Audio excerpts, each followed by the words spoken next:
തുടർച്ചയായ മൂന്നാം തവണയും വിജയശതമാനം 99-ന് മുകളിൽ. മുൻവർഷത്തെ അപേക്ഷിച്ച് 0.01% നേരിയ കുറവ്. ഉന്നത വിദ്യാഭ്യാസത്തിന് യോഗ്യത നേടിയവരുടെ എണ്ണം 4,25,563. വിജയശതമാനം 99.69%. 71,831 വിദ്യാർത്ഥികൾക്ക് ഫുൾ എ പ്ലസ്. വിജയശതമാനത്തിൽ മുന്നിൽ കോട്ടയം റവന്യൂ ജില്ല, പിന്നിൽ തിരുവനന്തപുരം.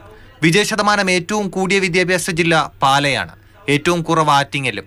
892 സ്കൂളുകൾക്ക് 100 മേനി വിജയം.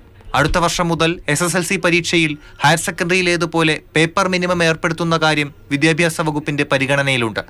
വിജയത്തിന് എഴുത്തു പരീക്ഷയിൽ പ്രത്യേകം മാർക്ക് നേടുന്നതാണ് പേപ്പർ മിനിമം രീതി. പരീക്ഷയിൽ വിജയിക്കുന്നതിന് ഓരോ വിഷയത്തിനും എഴുത്തു പരീക്ഷയിൽ മാത്രം 30% മാർക്ക് പ്രത്യേകം നേടിയിരിക്കണം. അതായത് 40 മാർക്കിന്റെ എഴുത്തു പരീക്ഷ വിജയിക്കുവാൻ ഓരോ വിഷയത്തിനും 12 മാർക്കും, 80 മാർക്കിന്റെ എഴുത്തു പരീക്ഷ വിജയിക്കുവാൻ ഓരോ വിഷയത്തിനും 24 മാർക്കും നേടിയിരിക്കണം. പുനർമൂല്യനിർണ്ണയത്തിന് മെയ് 9 മുതൽ അപേക്ഷിക്കാം. 28 മുതൽ ജൂൺ 6 വരെയാണ് സേ പരീക്ഷ.